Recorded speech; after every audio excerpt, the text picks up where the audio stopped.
Okay, so we should be live. Hi, everyone, and welcome to this eighth episode of Bird is the Word, brought to you by learnthebirds.com.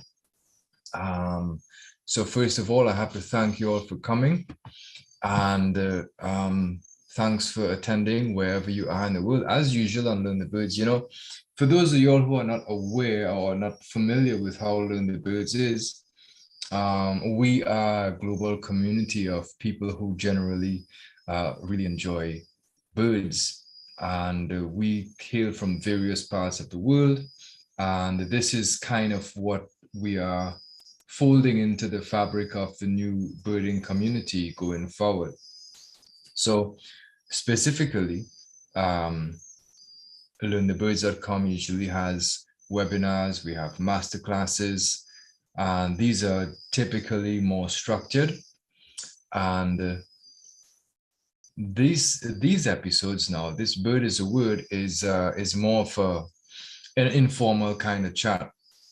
So Bird is a Word hopes to bring different people from various parts of the world together to give a different perspective on birding and the birding experience. Right, many of us we go and we look at birds here and there, and we have a certain experience, whether it is that we're visiting the country or we are from that country.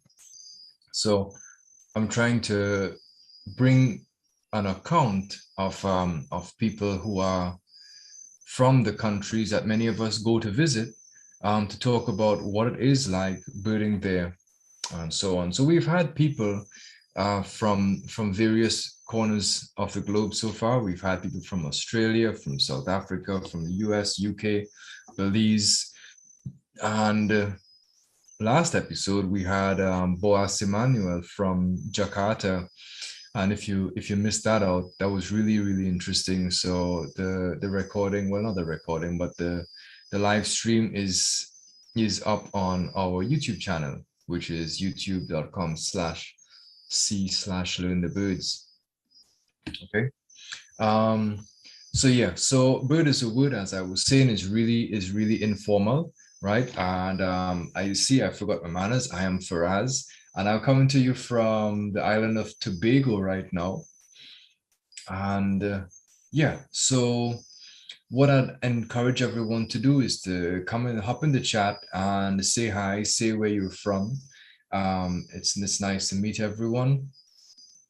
And yeah, so in these episodes, we encourage a lot of audience participation, and it's not like a webinar where we wait for the end of the episode to take questions, right? At any point in time, we'll be looking at the chat, and you can feel free to ask our guest a question at any time that you wish, right? If you see something that's really interesting, just pop a question there, right? So with this, I would like to introduce our guest for tonight, who is Leon Moore. And Leon is a birding guide and a photographer, and he's also the regional eBird reviewer for Guyana. And Leon has birded extensively throughout the Guyanese wilderness, and he is considered by many to be one of the foremost sources of information when it comes to birds, and especially in Guyana, right? So he is from Linden in Guyana, and he's also founded the Leon Moore Nature Experience. And I also sent an email with a link to journeyguyana.com, which is his website. Feel free to check it out. And he also has a YouTube channel, which we'll share with you later on in the episode. He's been doing bird surveys in Guyana. He's been doing bird surveys in Suriname.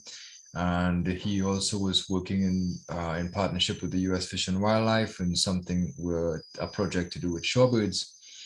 And he's been doing training on behalf of the Tourism Authority. And anyway, we can talk forever on what Leon Moore is. But without further ado, let me welcome Leon to the chat. and feel free to come and say hi to everyone. Hey, good evening, everyone. Yeah. Thank So you good very much. evening, Leon. It's good to see you, and it's good to have you here on this little show. My pleasure. Uh, yes. So yeah, I'm seeing a hello from Rafaela. There we go. So you got a big smile there from you, Leon. Yeah. Nice, nice, nice. So right. So as we were talking about it, right? We were saying that you've been birding and doing this guiding and stuff like that for several years. And before we get into that, there's like a question that I usually ask guests, and this is totally off the cuff and not planned. I didn't tell you about this. So the question is, what is the last bird that you saw today? Let me test your memory. The last bird I saw today was a yellow-hooded blackbird. Ah, nice. Wetland Very cool. specialist. What's that? Wetland specialist. Yeah, very cool. Nice yellow and blackbird, and I see them almost every day in front of my yard. They're Do you coming ever and get do you ever get tired seeing them? never. You can never get tired of seeing such a beautiful bird, man. Exactly, exactly. Nice. So tell us how many years have you been birding? Right. So I've been birding now for about 13 years. I started my career in 2008, worked at several different tourism lodges across Guyana, in the North Rupununi and on the coast. And Mhm. as you mentioned in the introduction, I'm one of the eBird reviewer for Guyana. And today I specialize in leading birding, photography, and wildlife tours. Excellent. Now, how did you get into birding in the first place? Were you always a birder? I was never a birder. Yeah. It's pretty funny because um, I participated in a tour guide training in 2008, and that training went for 3 months, and we didn't do anything on birds. We Oh, had really? all the equipment, we had the bird book, we had the binoculars, and at the end of the first month, the teacher came and told us, say, hey, we haven't touched on the bird book. It was a copy of the birds of Venezuela. You have to learn all the Yeah. birds in there. So my birding career took off when I was doing my internships at the first two lodges. And Uh, as for somebody who, now starting, a lot of times, you find they have somebody who they admire. And in my case, it was one of the guides at the Rockville Lodge, his enthusiasm, leading the tours. I was at the back, of course, as a trainee, and, his passion just sort of lured me into it. So that's how it all started. oh, Um, nice. Excellent. And yeah. that would be at a time when you say that you would not have had a list or anything like that. Now you have a list. actually, I actually used to keep a list every single day when I Yeah. go out. Pretty interesting. What I used to do is, when we go out in the field, I would write down all of the birds that you would have seen on the trip, and then Yeah. I would go back and try to study them. And then I was Yeah. also building a bird song collection. So Yeah. if I saw two birds today, or no matter how many birds I saw, I would go and download those songs and put them into a folder and Yeah. listen to the bird songs like music. So that's how I actually taught myself how to learn the bird songs as well. Do you know how I do it? I have a bunch of them on a CD, and I put them in the car. So I'm driving down the road and I'm hearing like Ferruginous pygmy owl and I'm hearing silver and bird and stuff like that. That's how I did it. Yeah, I used to do the same thing, working, and you put it on play, and Yeah, whenever you don't know one, you just stop it and check. And and you check the name, right? Yeah, yep, yeah, yep. yeah. Tried and tested bird nerd methods, man. That's what we're saying. That's what we're Yeah, talking yeah. about. Yeah, yeah, yeah. So, you know, a couple of weeks ago was Global Big Day, and you know, a lot of us went out for the day and stuff like that. So, would you want to tell us a little bit about what you did in Guyana? Yeah, so actually, I'm, you know, people say I'm the team leader for the Team Guyana. I guess everybody, we have a team that is really passionate about birding, and Mhm. I usually take the lead. So every event we try to go somewhere different.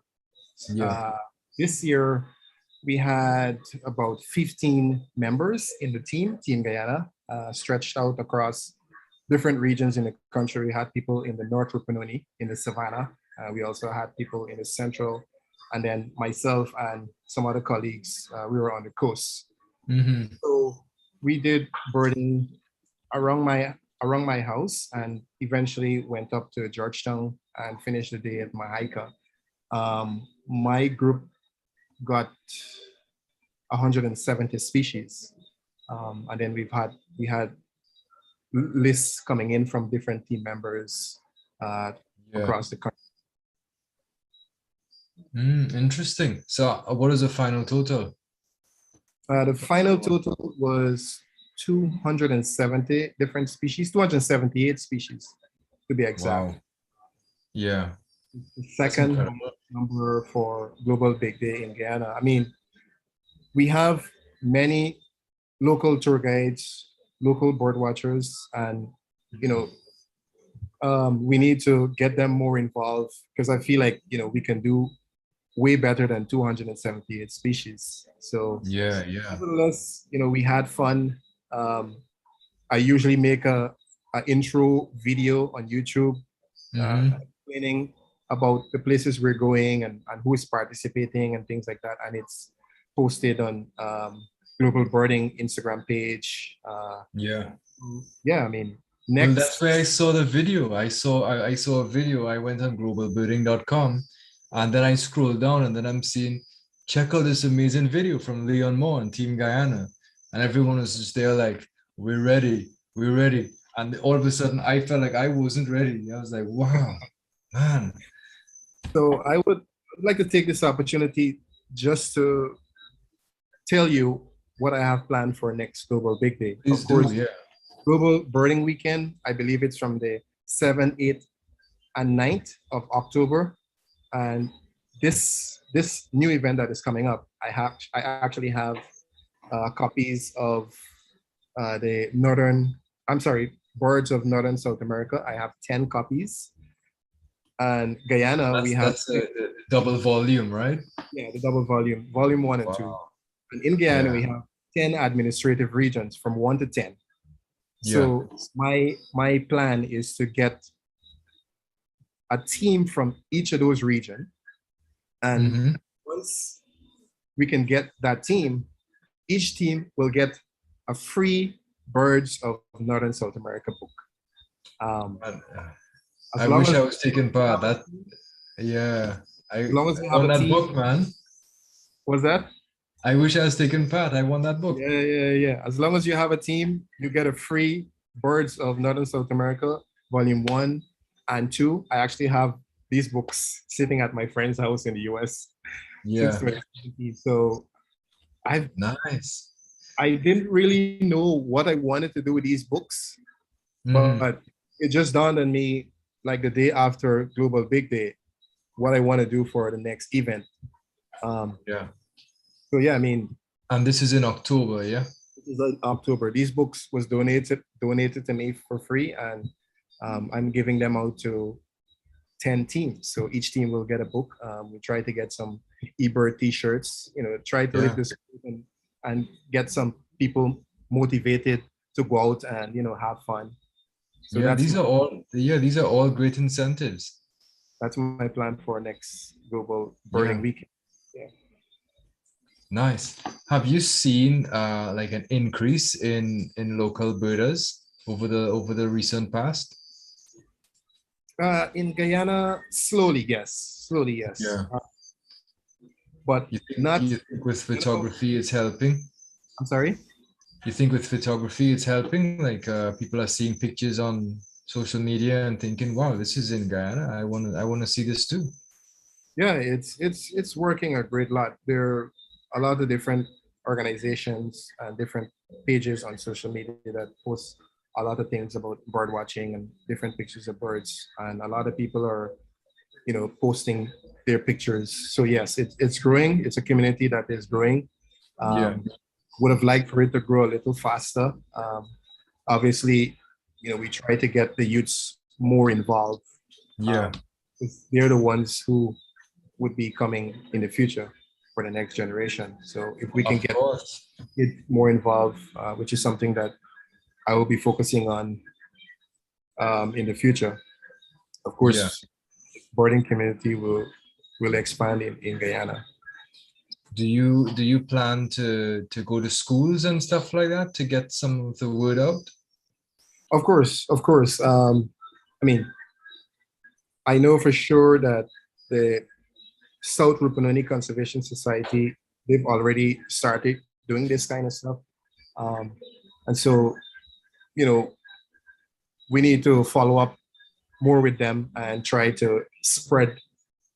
Yeah. spread the word out more. So definitely we'll be getting involved as a member Mm-hmm.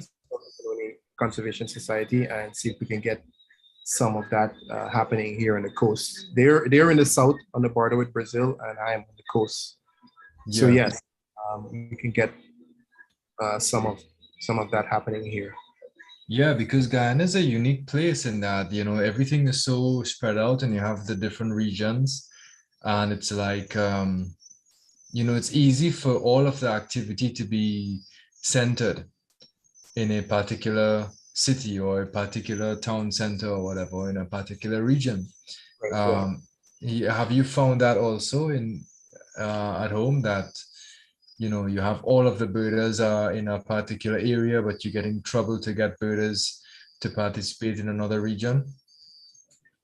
Actually, borders are spread out. It's more difficult to get borders like in the farther away communities to Yeah. participate because of the remoteness. A lot of factor comes into play, with the internet and that kind of stuff. So it sometimes can be challenging. Yeah, yeah, yeah, yeah. Well, we were talking about photography and we just touched on this with the internet, which is how we found each other. For sure, for sure. Um, and in a sense, right now, let me see if I can. What I want to do is to share my screen, which I just tried to do, and yeah, I wasn't successful. So here we go.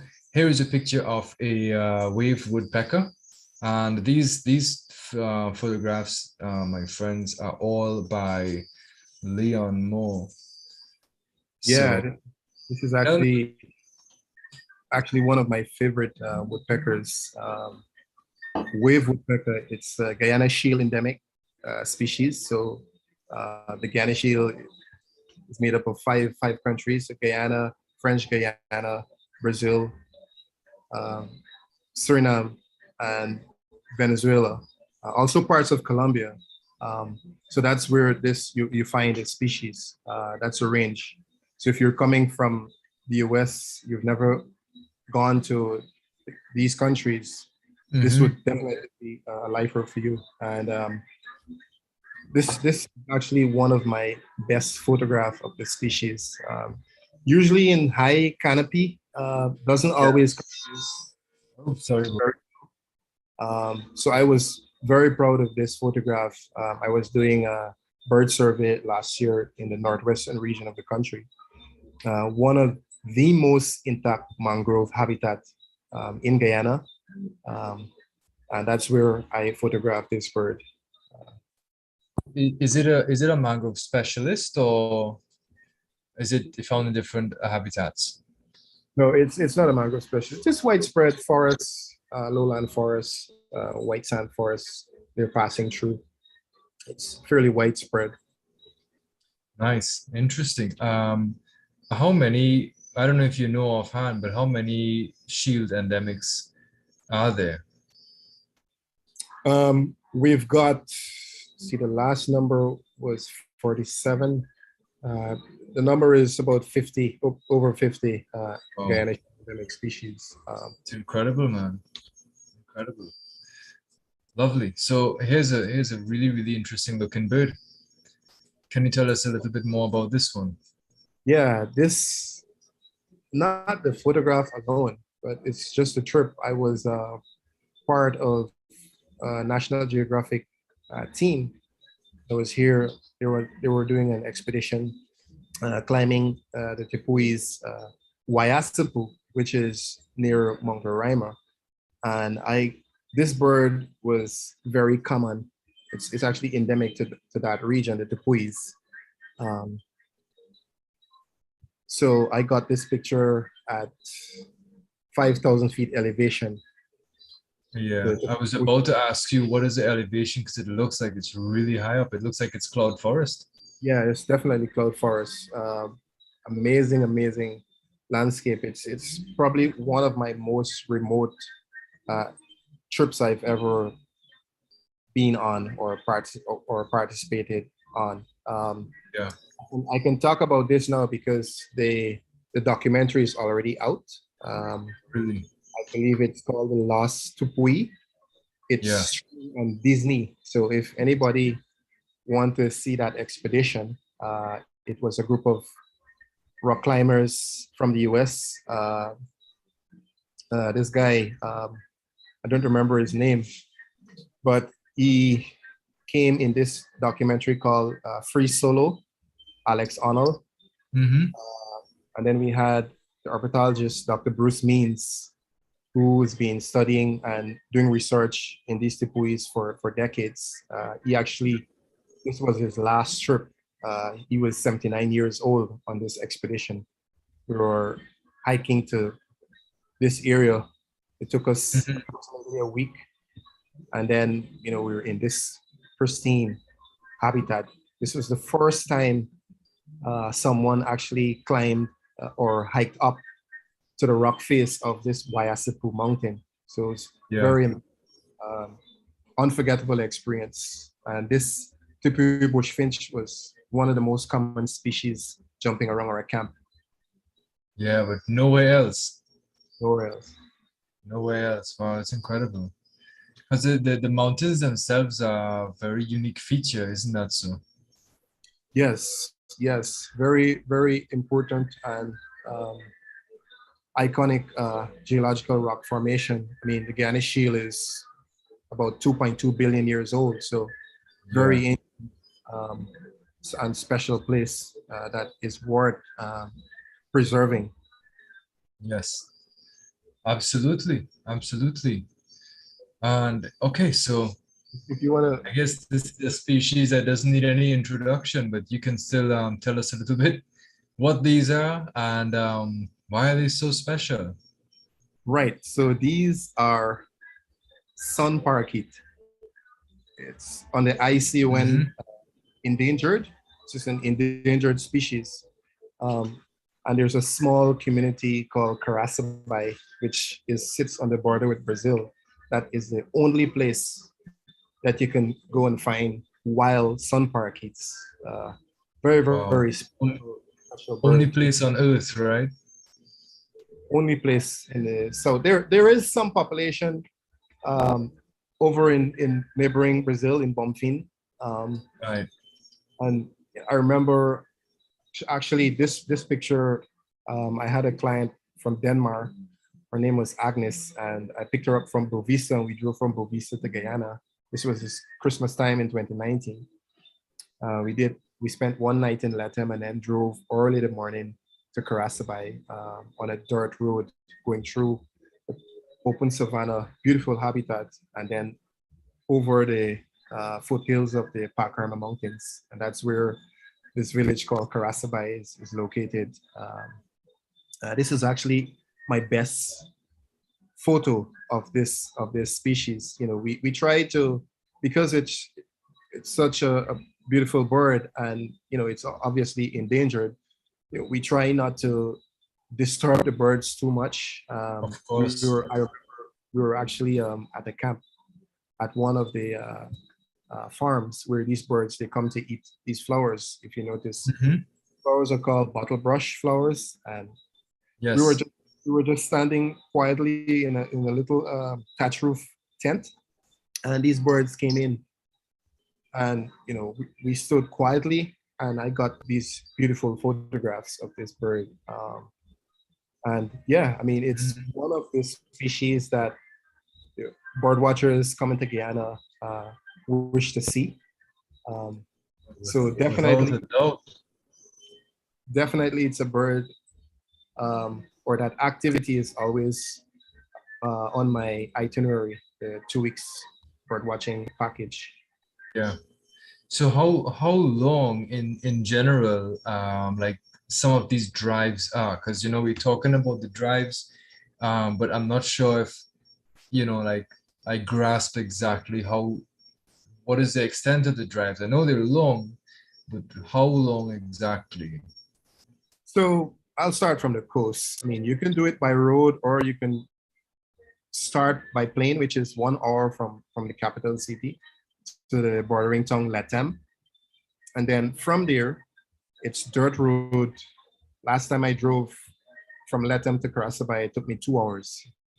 Um, and so we try to leave like around 4 o'clock in the morning or 3:30 in the morning.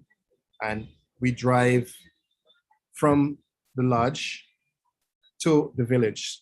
We want to arrive there for breakfast time. So say Yeah, like 6:30, sunrise. 30 or 7. Or sometimes what we do is, we would walk with packed breakfast. And Mm-hmm. because where these birds are located, it's in the Pacara Mountains, and then you have this vast savanna with lots of oxbow lakes and ponds that is attracting lots of other birds. You know, this bird is a target, so we try to get to Karasabay as early as possible.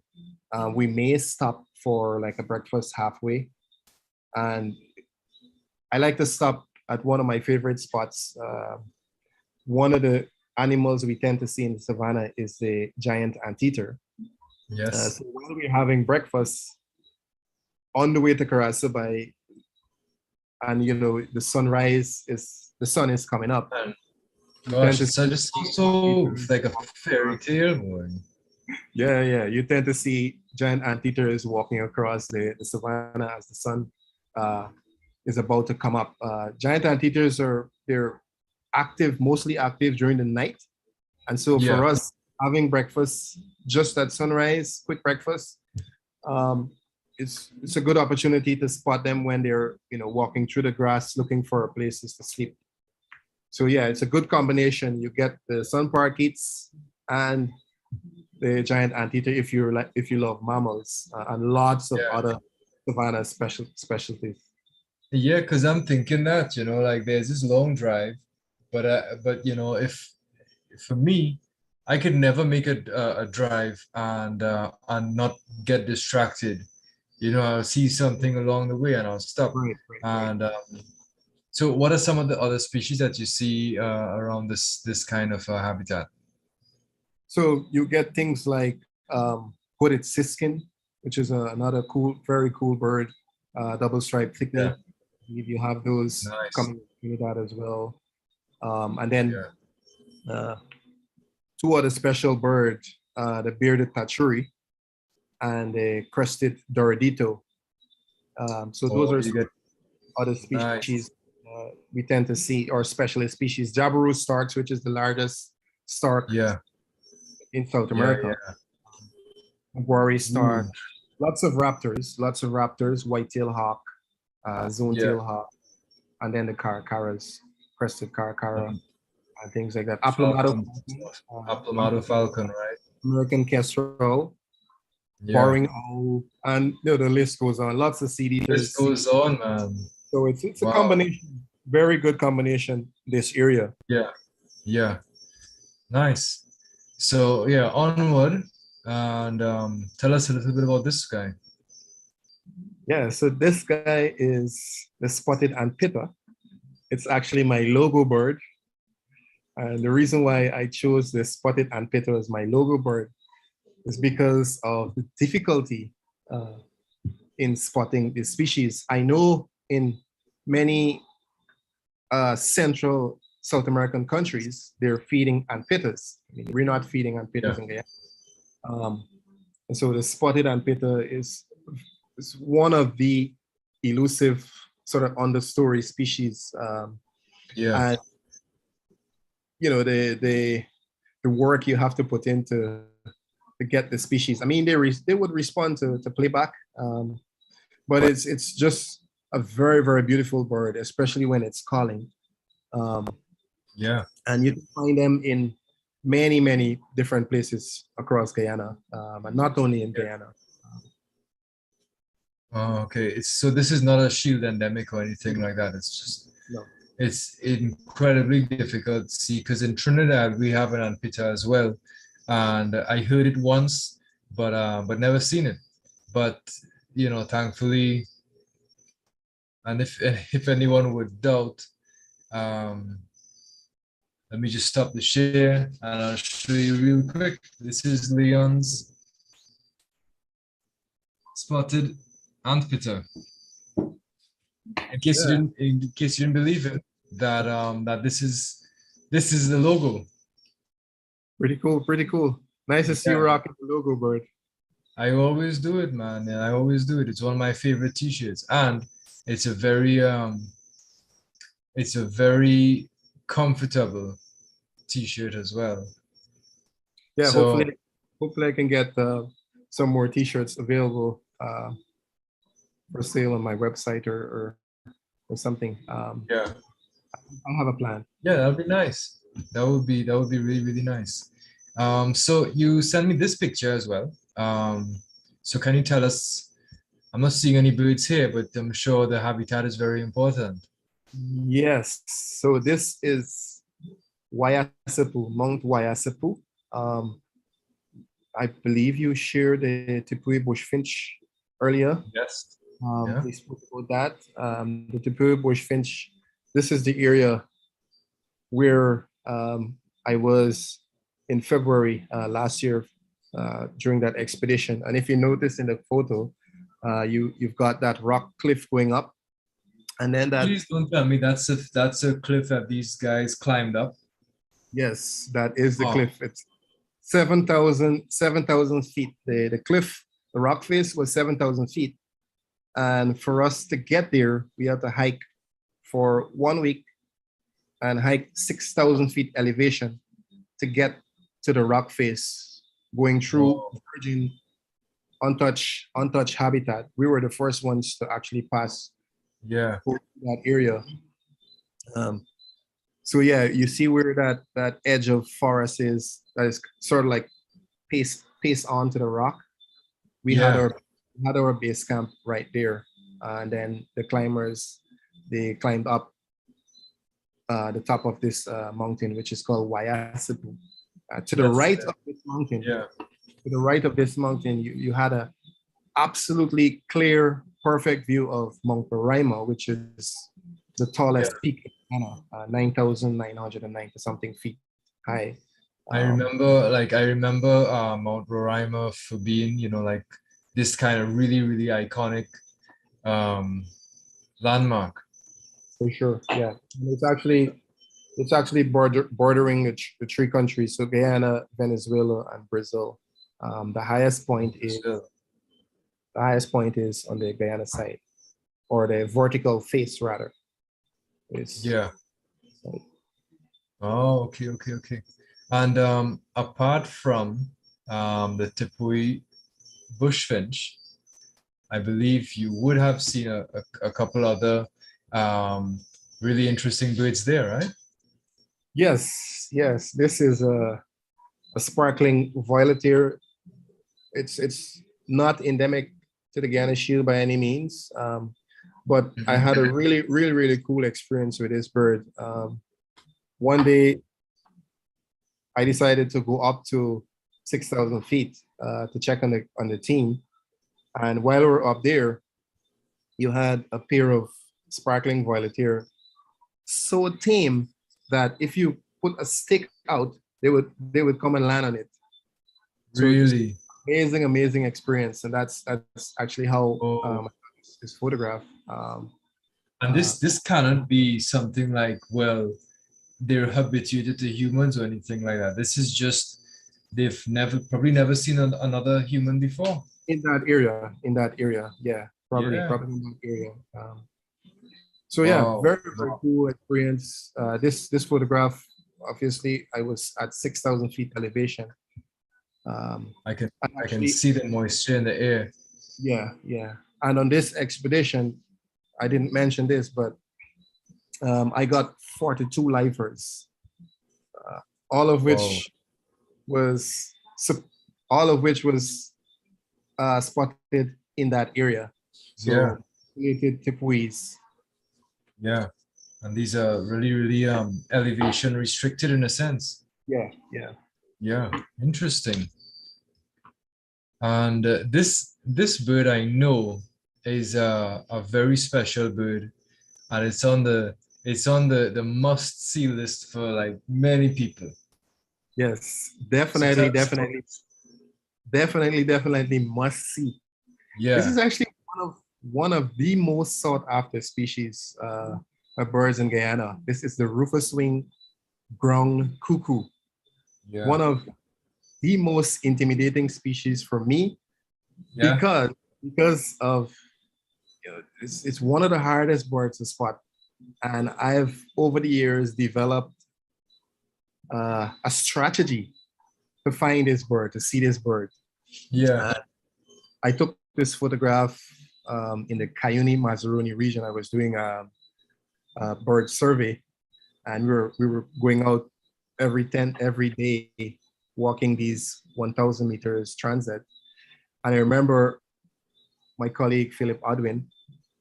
We were walking through the forest, and we came up to this army ant swarm because they follow army ants as well. Right, yeah, Uh, so yeah, we came up to this army ant swarm, and because I was doing the survey, I didn't want to mess with the methodology because everything was sort of get to point A to point B within a certain time. So I said, okay, I will stop on the way back, yeah. and I have these when I'm in the forest. Sometimes something would say, hey, you should try for this bird or try for that bird. There's a voice that tells you that, There is a voice and you that have tells you to that. listen to that voice. But one of the indicators was the army ants. So I Yeah, said, when I'm coming back out, I will play for the ground cuckoo. And as soon as I got to that spot and I started playing, like in the space of a minute and a half, this bird responded. And this is the intimidating part, knowing that this bird is coming and it's an opportunity for you to get a photograph of this yeah, bird. So, we sort of try to blend ourselves in with the surrounding. And I remember there was this huge log on the forest floor, and I'm playing the tape very low, and this bird just popped up on this log in whoa, clear view. In clear view, I had a clear view of it. And when I put my camera up like this, my hand started shaking. yeah, Could not keep my camera still. yeah. That was how excited I could and imagine. all the adrenaline pumping. Yeah, yeah. Because I was just gonna tell you that if I was me in your position, that bird hopped up on a clear view on a clear log like that, I would have been shaken too. For sure. I would have butchered all of those pictures. Every single one of them I'd be cussing when I get back on the computer and I look at blurry, blurry, and that's how I would have been. For sure. So this species is a Guyana shield endemic species. Oh, nice. Guyana is one of the countries where it's easier to see some of the most sought after species, especially the Guyana shield endemic species. And Yeah. rufous winged ground cuckoo is one of them. Just last month, I had a pair.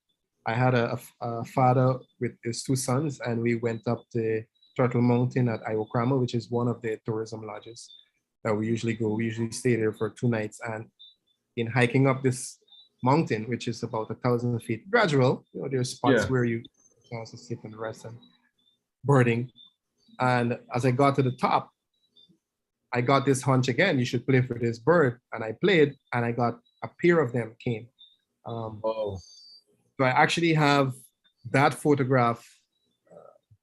I will allow my viewers to be the judge because I have this photograph and I have that new photo on my Instagram. So if you search Leon yeah. Moore Nature on Instagram, you can see that new photograph there of the rufous winged ground cuckoo.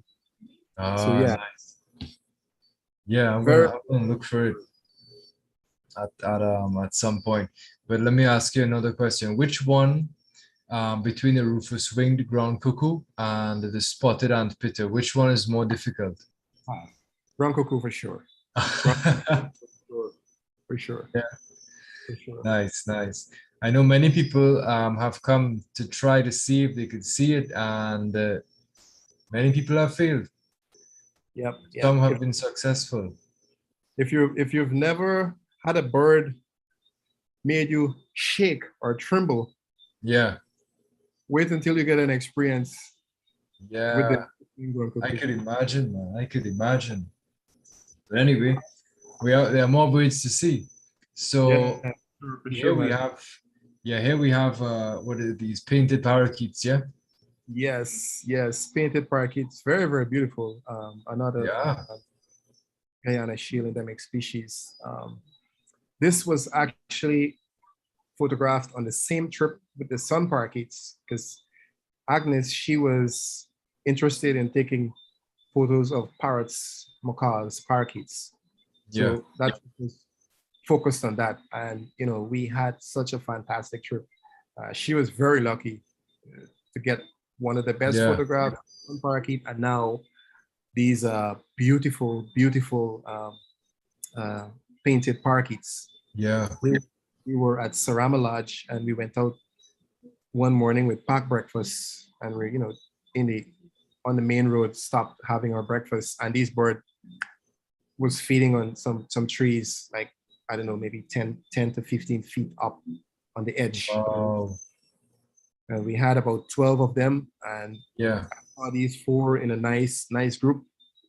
And I started snapping like crazy. Very beautiful. Well, I would, yeah, I mean, these are incredibly beautiful birds. Are they also targeted for the pet trade or not as much? No, not really, not so much. Okay. Mostly the sun parakeets. They were trapped Yeah. during the pet trade. Yeah. Yeah. Well, I'm happy for these guys. Yeah. Oh boy. Now this is an incredible photograph, Leon. Yes. This is a northern tawny-bellied screech owl. Yeah. This is a very, very special experience for me here.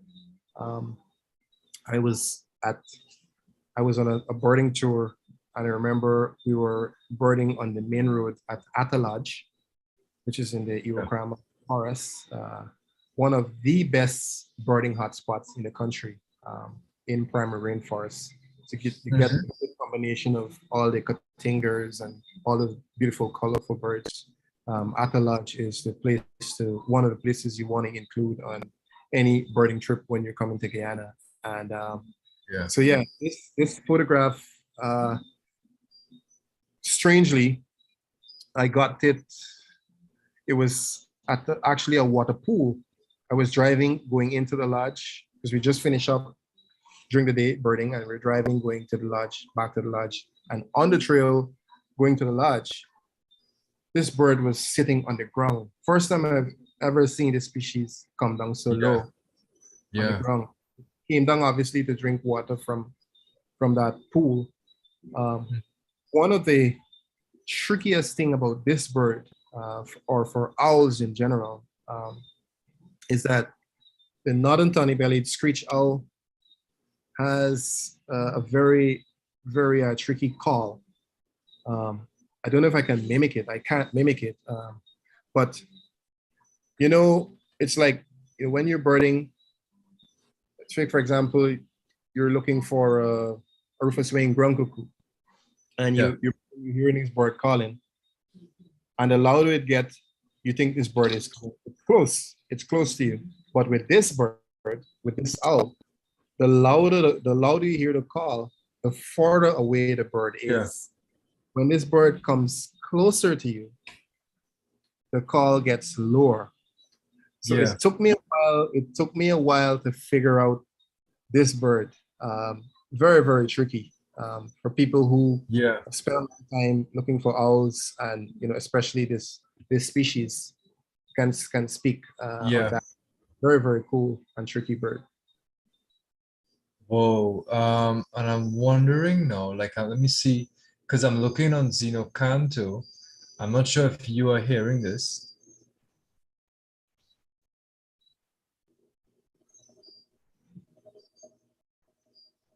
Is this the call? Yeah, I can hear it. I can hear it.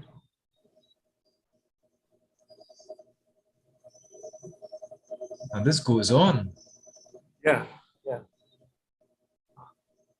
And this is a species, they come like really low down in the forest. So like Yeah. 10, 15 feet up in the forest, they come down Yeah. like, you know, it's good photogenic bird. Yeah. I'm just looking for some other calls, but it seems to be that is a call. That is the call. That is the call. If anyone is, you know, on here and they have maybe a Marlin app downloaded, you can Yeah. check and listen to this bird for itself. Northern tawny-bellied screech owl. Yeah. Yeah. What other species of screech owls do you have in Guyana? Not a The tropical screech tropical? owl, of course. Yeah. Tawny-bellied screech, not many. Um, Yeah. Just those two. Roraima screech owl, that's one of them. That's That's endemic. one of the species I saw in the Tipuis. Yeah. Ooh. Interesting, interesting. I find in general screech owls are so difficult to tell apart, you know? Yeah. Yeah. Yeah, yeah, yeah. So anyway, onward from owls onto a beautiful shot of a mangrove rail. Yes. This was a my one of the most amazing experience I've had with this bird. Again, I was doing another shorebird survey this time, and Mm-hmm. I was at a place called Hope Beach, Hope Canal, and Oh, wow, yeah. it was an afternoon. This was like around 5 o'clock, 5-ish. If you notice that yellowish color in the photograph, it's Yeah. perfect light.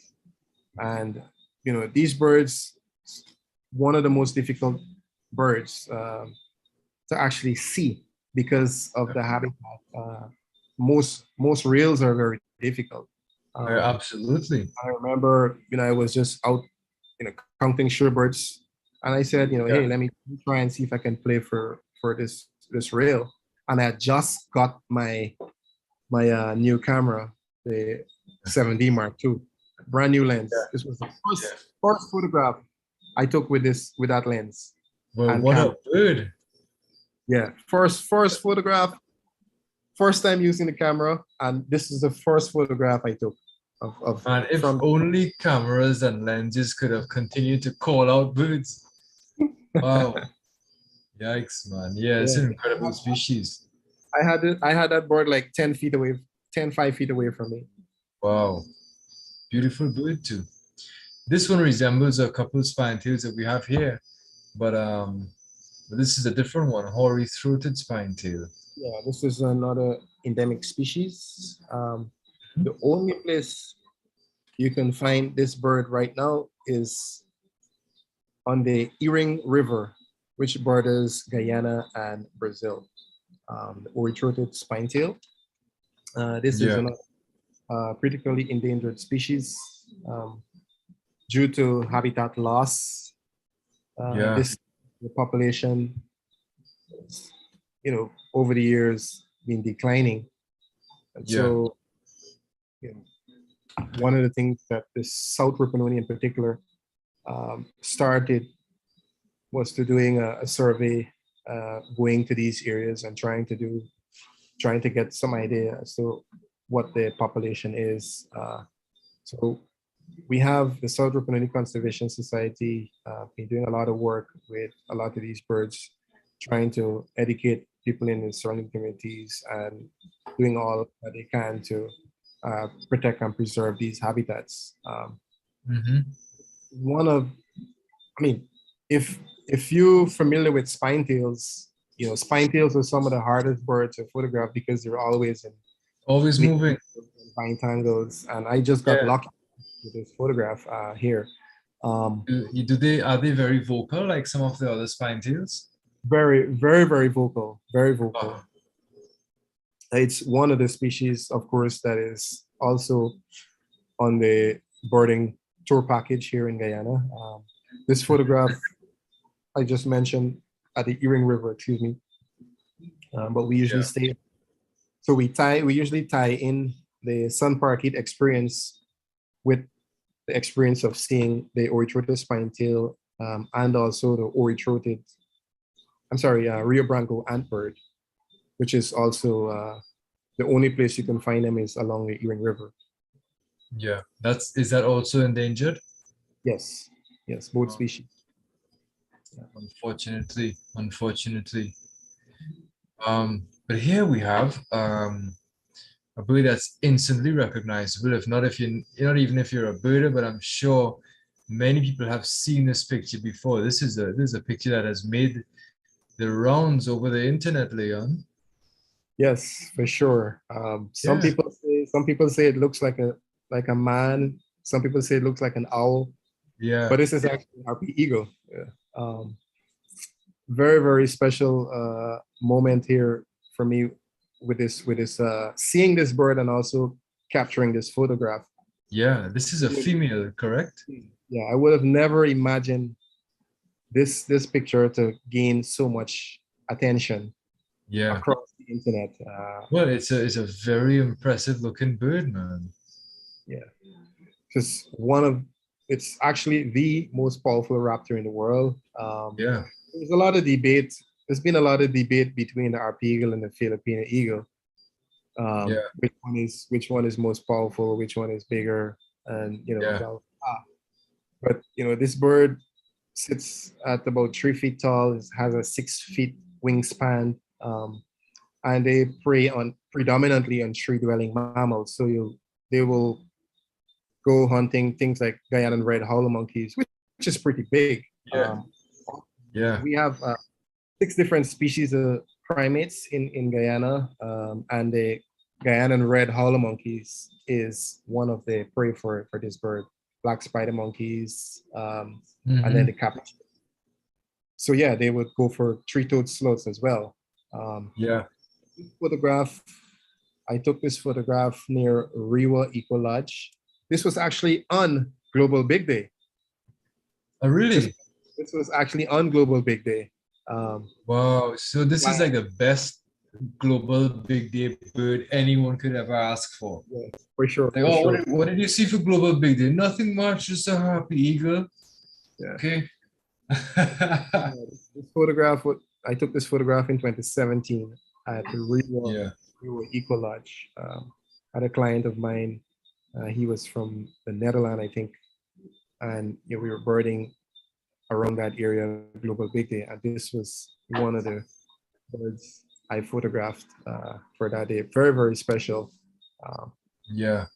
And it's also, one of the main birds that we have on our birding tours here. There are several different nesting sites across the country. There's actually a nest that is active now. Doesn't have a chickens yet. I believe the adults are sitting or incubating the egg right now in Sarama on the Bourbon River. So definitely for this new season, we want to try and go out there and get people to see this. I'm putting it on my list, For sure, you're welcome. You're welcome. You find your here, and I will take you to the RP. Oh, nice. That's I can't get better than that, man. So talking about this, which is a species that many people want to see, it leads us naturally into this other creature, which Yes. if you're not familiar with it, you might try to, you might get a little bit of trouble trying to figure out exactly what you're looking at. I love this photograph, Leon. Yeah, this is The light and everything is really beautiful. Guyana and cock of the rock, another Guyana shield endemic species. There are Yeah. two cock of the rock. There's the Andean cock of the rock. And that's the And one most people know. Most most, people are familiar in a sense with the Andean cock of the rock. yeah. So the Guyana and Yes. cock of the rock, of course, Yeah. you can see them in the Guyana shield. Yeah. One of the largest cuttingers, alongside a capuchin bird. And Yeah. So here's one you can see it a lot better. Yes. One of the species I've really, really enjoyed photographing over the years, and I've learned, sort of how to push my camera to the limit to get the best photographs. It's one of the hardest bird to photograph because of the color. Most red, Yes. orange, black, and those color birds are very, very difficult. And this photograph was without the flash. Yeah, the flash messes with the color. I find a lot of these birds. Yeah. So this is one of the species that leks. So they would make a nice dance floor. They lek on the ground. Guyana cock of the rock. When you hear that word, right away, cock of the rock. What comes to mind? It's a rocky habitat. So Yeah. anywhere there's these huge boulders, and we have a lot of that in different parts of the country. You can find these cock of the rock. This photograph came out at the Kaitro National Park in central Guyana. And these birds, like I said, they lek on the ground. So they'll clear the leaves off of the forest floor. Yeah. And in February, March each year, that's when these birds are active. This is a male. The females, females are green or something. Females, yeah, the female is brown, sort of Brown, dark. And they nest and they nest on like the edge of the rocks, or they'll find like a shelf and they'll build a sort of mud nest, and that's how they nest. Very cool bird. Nice. I'm seeing as half yellow's favorite bird. Yes, it's our favorite bird. Lock screen picture. This is a really weird looking bird, man. Yeah, and actually, I've had a lot of questions. People ask, where is the beak? Where is the bill? It's actually, if you can see, it's hidden under right here, just under this kind of fan looking. Right. So that crest comes over, and then when it gets about here, it's like this, and the beak is inside of that V there. Oh, so do they ever move the crest? Like, is the crest ever like down? No, it's always up. Oh, nice. Always up. Because I know like some birds like the royal flycatcher, they could look really like drab and nondescript, and then they can fly out the crown. Yeah. This one is just he's always on 100. Always on. That's good. Always on 100. Always on 100. Yeah. Nice, man. Let me see if I can come back out of this. Here we have a little video. Yeah, so you can get a better perspective of actually see some. Those fellas in the back. It's like isn't that cool? Right? Yeah, that's amazing. And the coverts over the tail. Yeah, they look like little flames. Everything looks like flames. Very, very cool bird. Very beautiful. This video, I captured this in Iwokrama Forest. And this was also with my Canon 17 Mark II. I use the Canon 17 Mark II with a 100 to 400 millimeter lens, the IS2. This was a late afternoon when I captured this video. And is it, do you use a tripod or do you hold in your hands? I don't use a tripod. I don't. All of my pictures are handheld. Handheld. Yeah. Incredible. I think this is hands down one of the most beautiful birds on earth, man. Yes, for sure. For sure. It's ridiculously beautiful. I mean, hey, parrots are nice too, but it's hard to it's hard to beat a cock in the rock. Yes, for sure. So this is the festive Amazon. Only one place in Guyana so far you can go and see this bird, which is in Georgetown, in the capital city. So Georgetown, yes, in the Botanical Gardens. So Georgetown gives a very, very good introduction to the birds of Guyana. And many visitors coming to Guyana, they want to see the festive parrots. Obviously, the male is left and the female is on the right. You can see the tone of red. So that's the female is a little more orangey. Female on the right. Like I said, the Georgetown Botanical Garden is where you can go and see these birds. They're actually nesting in there. The Botanical Garden is very, very good for parrots. You've got the festive parrots, the orange wings, the mealies, the yellow crowns. All of those parrots, you can go into the Botanical Gardens. Even the parrotlets, you've got a lot of these in Trinidad. Green rump parrotlet, you can see. Green rump, Botanical Gardens. Red shoulder macaws, and then blue red belly macaws as well. So a very, very good combination of birds you can spot in there. And I was in the Botanical Gardens during a birding tour, and you can get like fairly close to them. The Botanical Gardens is a place where a lot of people would go on the weekends. They would go picnic, but it's one of the places, one of the best places to go birding as well. And there is this balance between, humans dwelling with birds. So the birds are not troubled by us in that area. And don't feel threatened. So they're habituated in a certain extent. Yeah, in a sense, yeah. So you've got even things like the toucans there. Yeah. Wow. It's wild. And I have no words for this, Leon. This is such a beautiful bird. Such a beautiful picture. Is this a female crimson topaz by chance? Or this is a male? This is a female crimson topaz. One of the most beautiful hummingbirds in Guyana. It's not only found in Guyana, obviously, but they love the Blackwater Creek areas in the Iwokrama Forest.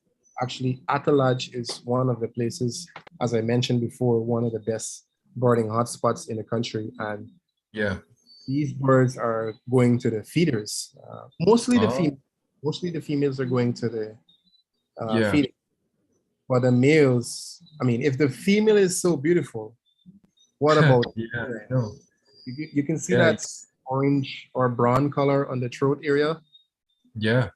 When this bird is sitting in a certain angle and the sunlight hits the throat, you get that mix of brown and yellow. It's just spectacular. Very, very proud of this photograph. Obviously these birds are going to the feeder at Atalaj. It's one of these species that a lot of tourists want to come to Guyana and see, together with all of the different shield endemic species. So yeah, definitely a bird that you would want to photograph and more so get a chance to see as well. Absolutely. I'm looking at this and I'm thinking that this is the first hummingbird that I'm noticing with pink feet. Yeah. Very, very cool. Actually, it has like a white, what we would say a white socks as well. Yeah, yeah. And then the socks going up the thigh area for the bird. That, White socks and pink feet. yeah. Look So at that's, that. Oh, yeah. that is Very, so very cool. cool. Yeah. Very a beautiful, beautiful bird. And it's just to zoom in on that throat again. Yikes. I could hardly imagine what she looks like and And this was just photographed at flash eye level. past.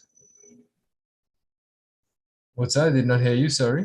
This was photographed at eye level. I had this bird like eye level. Yeah. Wow, this is unbelievable birds, Leon. And who's this big-headed fella? This guy is a colored puffbird. Uh-huh. Actually, this I was on a birding. So Jason, you had him earlier in an earlier episode Yes. of Bird Yeah. is a Word.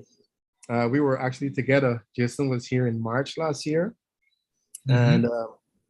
we went to all of the different birding hotspots. And I remember our first morning, we were at Iwokrama River Lodge, and Mm-hmm. went into the Capuchin Birds Trail or the Capuchin Bird Lek area. Yeah. And after enjoying our views with the Capuchin birds, it was so quiet. It was so quiet in the forest. And I said, you know what, let's keep going. And I remember walking on the trail, and out the side of my eye, I saw this brown object flew and it went Yeah. into the forest for a couple of meters. And then a second one flew.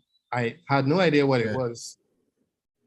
So I stopped and sort of started searching for it. And when I put my binoculars up and started scanning, there it was, this colored puffbird. They were nesting in a rotten log or a rotten tree. Actually, it was about 10 feet, 10 or 8 feet thereabout. Yeah. Um, It looks like it's been digging in the dirt. yes, The yes. dirt bill, yeah. So this was our bird of the day. Puffbirds in general, they don't fly around too much, especially this Yeah. species. They're always quiet on the story in the forest, and they're Yeah. catching crickets and different types of insects. So it's Um, difficult to find them, right? it's very difficult to find them. They're not as vocal as other species. Yeah. The time when they're vocal is early morning, late afternoon. Early morning, late afternoon, you can hear them. That's when they're Yeah. vocal. Um, It otherwise, looked, yeah. Otherwise it's silent. yeah, otherwise it's silent during the day, and Yeah. it's on the story hunting crickets and different types Yeah. of. And they'll just be sitting there and looking at you pass, looking for birds, and never say a single word. Yep, yep. So this was Yeah. our bird of the day. Um, Yeah. I'm looking at this and it looks like someone put the head of a big bird on a small bird's body. yep, yep. And from that black on the Yeah, tree. that's where it was joined. Yeah. Yeah, that's wild, man. That's wild. Nice. So tell us about these these interesting looking birds here. These are endangered birds, correct? Yes, so these are red siskin. This is not my photograph, but I wanted to add this species in because it's Yeah. an endangered species in 2003, I think. 2000, between 2000 and 2003, uh, members of the Smithsonian and the South Rupununi Conservation Society found these birds in Guyana. Um, So over the years, the South Rupununi Conservation Society have been doing a lot of work in terms of, because this is one of the species that was trapped very heavily for the pet trade. And Yeah. it was amazing to go. into the South Rupununi and find these birds again. So these days, you know, they continue to do a lot of research and bird survey, trying to educate the community. This is the logo bird for the South Rupununi Conservation Society. This is what started all of the conservation work that they've been doing. Yeah. This photograph was photographed by my good buddy Jonathan de Groot. He's also a freelance photographer. Yeah, Yes, very familiar with his work. Yeah, really wanted to add this bird in. One of That's a crazy bird, man. Another one and that the conservation efforts have been more or less been seen success, right? Yeah, for sure. In the wild, it's probably about I don't know, maybe over 3,000 pairs.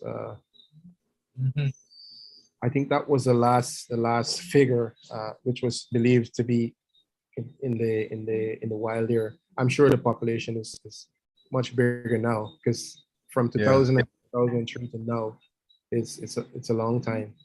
So they've been doing a lot of landing, and it's very interesting because in the South Rupununi you have these mountains, and in the photograph here you notice these birds are sitting on the ground.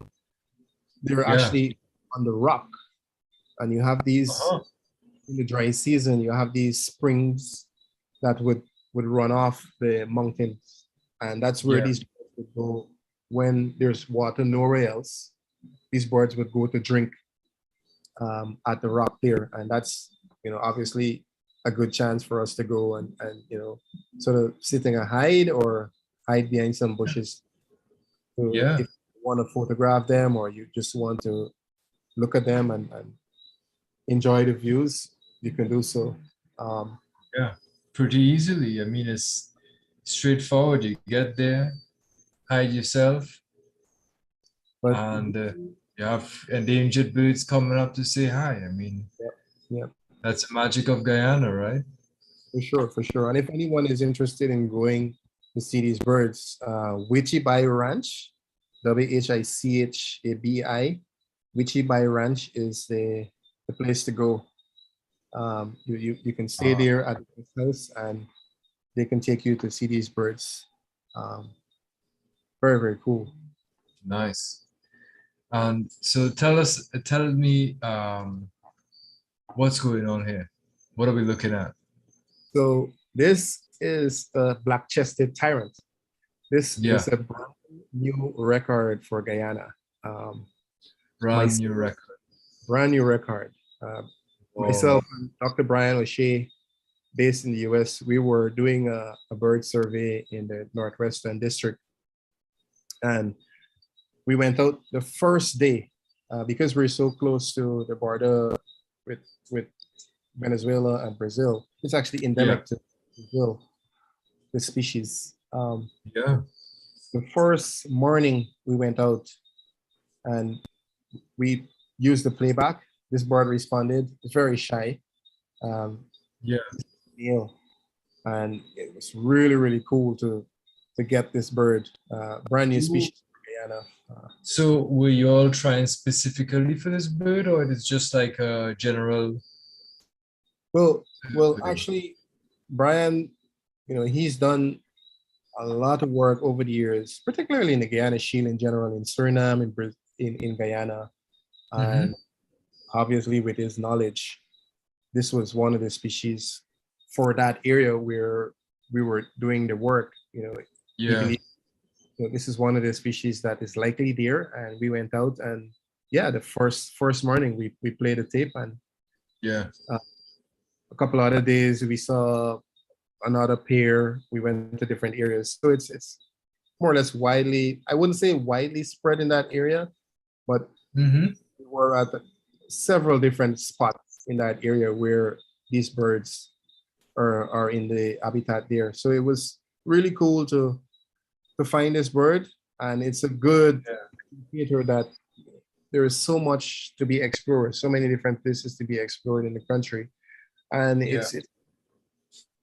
it it's important for us to not get carried away and try to preserve as much habitat, much forested habitat and habitat in general, whether it be forest or savanna, because there's a Mhm. lot of different ecosystems that serve different purpose as it relates to rainforest and savanna. So yeah, definitely worth protecting these habitats because we have so much still left to be discovered. I mean, it's not new Yeah, to science, but it's a new species for Guyana. Um, yeah, so, of so course. so excited to Hey, see. it's only a matter of time before you find a new species altogether. Yeah, yeah, Once people are out and the eyes and ears are out, something new is bound to turn up at some definitely, point. You definitely. know, the conversation in general around playback is one where usually like people kind of shy away from it. So like for me personally, I would Yeah, shy away from using playback. However, due to how Guyana is, like the nature of Guyana and everything is really spread out, yeah, and it's not really birded that often. Do you right. find it kind of almost necessary to use playback sometimes? Not always necessary. With some species, of course, Rufous wing ground cuckoo, your chances of seeing it without using playback is less than 1%. Yeah. Um, so for certain species, we would use playback, and then also you have to know how to use it. Like for example, I go play for the Rufous wing ground cuckoo. Once the birds start responding, obviously you have to do kind of like a back and forth for the bird to Yes. in. But Yeah, once yeah, it comes in, then you stop the tape because yeah. sometimes if you're not careful, you might playing for a bird, and when the bird comes in, it's flying back and forth, sort of confusing the bird. So you have to know Yes. how to use the playback. Mhm. And yeah, you can see a lot of birds, and like I said, once you know how to use the playback, Yeah, bring good satisfactory to you and yeah. your clients. Is that something that like new guides in training are taught? Like, what is the best or most appropriate way to use playback? Yeah, I mean, because of where the lodges are located, and pretty much we have a handful of bird tour guides, tour leaders going to these Yeah. sites. I try to we always share our knowledge in terms of how to use the playback, Hmm. not only from local tour operators, international, a lot of international tour operators, tour leaders would of course share their knowledge. So I actually Absolutely. learned to use the playback properly from a good friend of mine. His name is Fabrice Smith. I believe he's based in Peru or Chile, somewhere Yeah. there. He was a tour leader for Manu Expedition or Wings. I'm not sure Yeah. where he's boarding for now, but yeah, I learned to use the playback properly from him. Hmm. Yeah. It's Yeah, important, and like people who like yourself who are using playback for science and for research, and it's a very clear distinction between that and just someone who's doing it for the fun of it. But it's good that you'll having these conversations and ensuring that other people know what is the appropriate thing to do.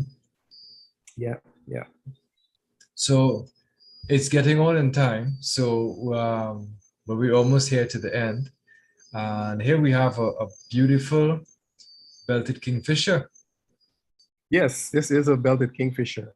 And Yeah, together with the black-chested tyrant, which we just had on screen, the yeah, belted kingfisher is not, I wouldn't say it's a brand new species. It's the first confirmed record for Guyana. hmm, And I believe we spot this bird the first afternoon when we were doing the bird survey. So this is another new addition to the Guyana checklist. wow. And that was this year, That was last year, last year. last year September. Yeah. Yeah, that's wild. Yeah, because I mean it's a bird that's very familiar to many of our viewers Yes, from North especially in North America. American community. Yeah, yeah, for sure. Um, but you know, even I don't know how far they how far south they travel when they're migrating. Yeah, We in Trinidad and Tobago we get them very infrequently. So I could only imagine that it's a much rarer sight on the yeah, mainland. sure, sure, sure. Yeah. Well, congratulations on finding these new birds, Leon. Thanks a lot, man. Uh, I think we've reached almost to the end here, but we have a video and this bird. Can you, before I play the video, can you tell us a little bit about this bird, please? So yeah, this is the musician wren. It's one of the most beautiful bird songs that you'll hear from any bird in the jungle. We don't usually see this bird in the usual birding trails, sort of going from the lodges to the different habitats. Um, this this bird actually, I got this video in the Cayuni Mazaruni region. Um, very cool, very special bird, very beautiful, and it's just amazing to listen to this bird. And Mm-hmm. you know, you sit and you think, how is this bird singing so beautiful, Yeah. so amazing? How can this bird ever be sad with such a sweet song? Of course, of course. So let me play this.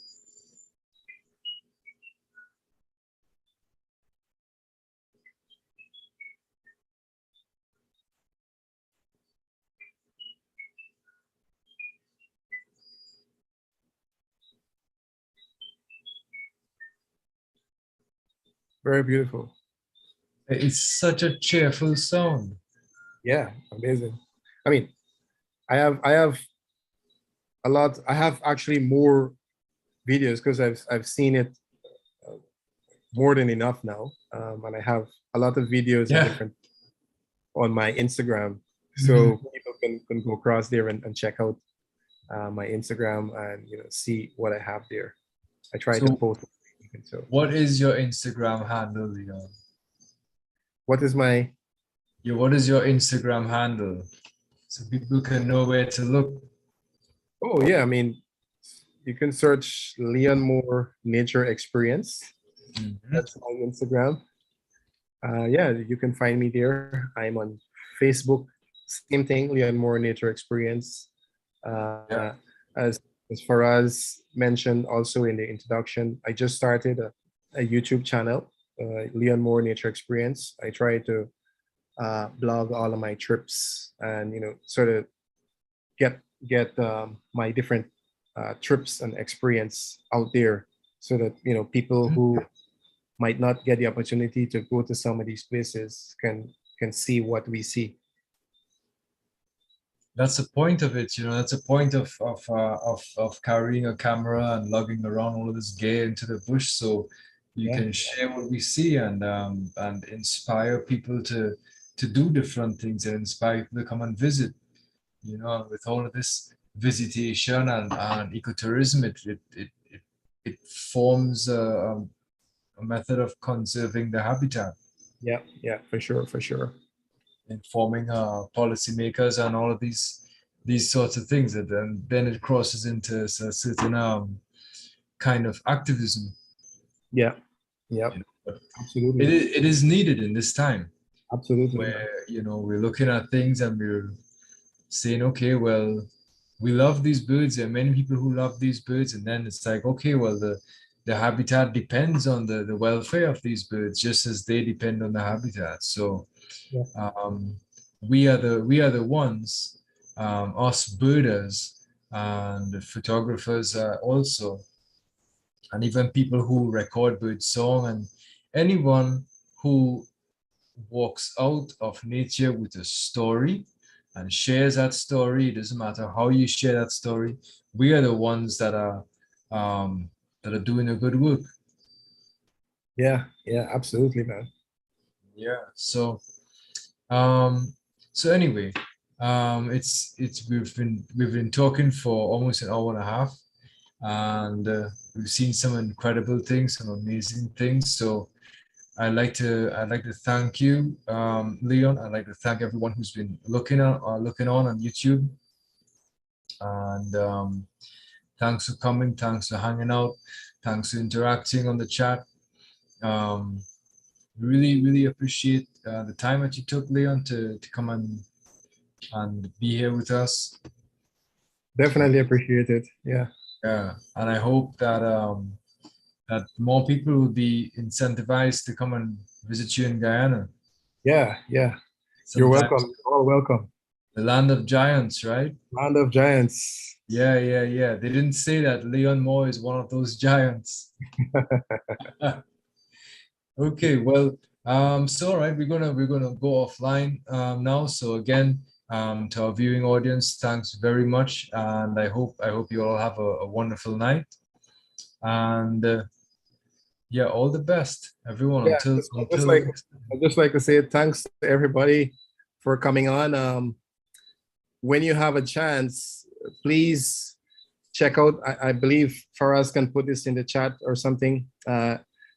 We published a paper on the hunting pressure on shorebirds along the coast of Guyana. This was Yes. a collaboration between U.S. Fish and Wildlife Service, my colleague Brad Andrews, based out in Colorado, and Bird Caribbean. So please check that paper out. It's published on. Can you put that up in the chat? I just put it on the YouTube chat. So those of y'all who are looking at YouTube, you can see it. But for those, just very quickly, I'm just going to share it here on the screen. Yeah, and so you click on the file down below on the left, and you can read the whole paper. Full text right here. Yeah. Full text. Yep. Excellent. So this especially is very important, because I know that the whole concept of hunting birds Yeah. is something that goes unchecked in a lot of Caribbean territories. Yeah, man. Yeah. So thank you for the work that you do, Leon. And again, thanks everyone for hanging out. Do check the link, and do check Leon out on YouTube and Instagram and Facebook, as well as journeyguyana.com. Yes. Yeah. Alrighty. So yeah.